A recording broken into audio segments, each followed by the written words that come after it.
Hello everyone दोस्तों, मैं अरुण शर्मा। आप देख रहे हैं दसों दोस्तों। इस वीडियो में बात करने वाले हैं हरियाणा के बारे में कि हरियाणा में चुनाव प्रचार में क्या चल रहा है और हरियाणा में चुनाव में किसके आने की संभावना है, क्या क्या चर्चाएं जोरों पे हैं। तो मैं आपको इस डिबेट में बताने वाला हूं। दोस्तों, हरियाणा की बात कर लेते हैं, जहां फिलहाल अभी मनोहर लाल खट्टर की सरकार है, जो एनडी सरकार का एक रूप है। जब भी देखा जाए हरियाणा में चुनाव हुआ, पिछली बार भी जब हरियाणा में चुनाव हुए थे, तो उसमें हरियाणा में खट्टर की सरकार को बनाने की बहुत दिक्कतें आई थी और बीजेपी कगार हारने के कगार पे थी। कुछ सीटों का तालमेल बहुत बुरी तरीके से गड़बड़ा गया था। उस टाइम कांग्रेस के पास कुछ गिनी चुनी सीटों का अभाव था, नहीं तो हरियाणा में बीजेपी की सरकार नहीं आती। तो उस टाइम नई पार्टी का जन्म हुआ, जेजेपी, दुष्यंत चौटाला की पार्टी। उनके पास 10-11 मेंबर अच्छी सीटें लेके आए थे, जिन्होंने अपना समर्थन दे दिया और कुल मिलाकर साठ गांठ करके हरियाणा में बीजेपी की सरकार बनी। अगर इस बार की बात कर लेते हैं, 2024 की बात कर लेते हैं, तो इस बार जब से किसान आंदोलन हुआ, उसके बाद से हरियाणा में किसान नाखुश दिखाई दे रहे थे और बीजेपी की सरकार को घेराव हुआ। जहां जहां खट्टर सरकार ने रैली की, वहां उनका विरोध हुआ। लोगों ने बाहर कई गांवों में तो उनको अंदर नहीं जाने दिया। तो हरियाणा में किसान आंदोलन का रोज देखा जा सकता है। काफी एरिया में उनकी पकड़ बिल्कुल कमजोर होती चली गई और किसी प्रकार से भी हरियाणा में बीजेपी सरकार आती नजर नहीं आती। इसके बावजूद भी उनका जो गठबंधन है जेजेपी सरकार, जेजेपी के साथ, दुष्यंत चौटाला की पार्टी के साथ, जेजेपी के साथ, तो उसमें उनके साथ जो विधायक हैं वो फिलहाल अभी एनडी सरकार के साथ बने हुए हैं। पर कुछ दिनों से एक चर्चा जोरों से थी कि दोनों में आपस में अनदेखी होती जा रही है।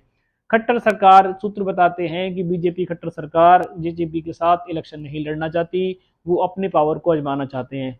और इस बात को सूत्र बताते हैं कि जेजेपी इस रुख से बड़ी नाराज थी। और जब हरियाणा में दोबारा से अभी दंगे हुए, जो जुलाई में जो हरियाणा में दंगा हुआ, उसमें दोनों पार्टी के बयान अलग अलग देखे जा सकते हैं। तो उस बात पे दुष्यंत चौटाला ने बयान दे दिया कि अगर हमने तो पहले भी कुछ हाथ नहीं फैलाए थे, हमें अमित शाह जी ने ऑफर दिया था, तो शायद हम आ गए। तो इस बात से दोनों में गर्मी देखी जा सकती है और खट्टर सरकार किसी भी तरीके से मौका ढूंढ रही है जिस तरीके से उनसे गठबंधन ना रहे। पर फिलहाल जो बयानबाजी हुई, उस बयानबाजी में दोनों में खामियाने तलवार खींची नजर आई। और फिर भी अगर बात करते हैं, तो अगर दुष्यंत चौटाला से पूछा गया, खट्टर सरकार से पूछा गया, तो उन्होंने साफ कहा कि नहीं, हम मिलजुल कर चुनाव लड़ेंगे। पर ऐसा धरती पे नहीं देखा जा सकता कि दोनों एक तरीके से। और अब दोनों की बात कर लेते हैं, तो जेजेपी की इस बार पकड़ बहुत ढीली है। वो कुछ जगह जो उनकी पिछली बार 10 सीटें आई थी, पर इस बार नहीं कहा जा सकता कि वो 10 सीटें लेके आए, क्योंकि किसान आंदोलन का जो रूप उनके सामने खराब हुआ, जिसमें वो भी सरकार का साथ देते नजर आए, और किसान आंदोलन का जो रोष है वो जेजेपी को भी झेलना पड़ेगा और बीजेपी सरकार को झेलना पड़ेगा। फिलहाल तो खट्टर सरकार उनसे सहमत नहीं है कि उनके साथ वो अपने एजेंडे पे लड़ना चाहें तो कह सकते हैं। पर फिलहाल दोनों में तले एक तरीके से बयानबाजी देखी जा सकती है, दोनों के सुर अलग अलग देखे जा सकते हैं। पर अभी किसी ने खुलकर ये बयान नहीं दिया है कि हम एनडीए के साथ नहीं रहेंगे या वो उसके साथ नहीं रहेंगे। फिलहाल अभी दोनों को एक दूसरे के साथ देखा जा सकता है। पर अगर दोनों एक साथ भी इस बार लड़ते हैं, चाहे जेजेपी साथ में मिला के एनडी सरकार लड़े, पर हरियाणा में स्थिति साफ नहीं है। हरियाणा में जो किसान आंदोलन का जो रूप देखा गया था, उसमें ना जेजेपी सरकार अपनी सीटें निकाल पाएगी, ना बीजेपी सरकार निकाल पाएगी। इसमें इस बार तिगड़ी सरकार बनेगी, चाहे वो इनेलो के बीच में कुछ पार्टियां अपनी सीटें ले जाएं या कांग्रेस अपनी पार्टी सीटें ले जाएं, क्योंकि पिछली बार भी कांग्रेस अच्छा खासा बहुमत हासिल करती पाई गई थी। तो इस बार का जो हरियाणा में चुनाव है, ये बीजेपी सरकार के लिए क्लियर संकेत है कि वहां उनको काफी मेहनत करने की जरूरत है। पर अभी डंके की चोट पे सब यही कह रहे हैं कि वहां में हमारे पूरे सीटें आएंगी, जो देखा नहीं जा सकता।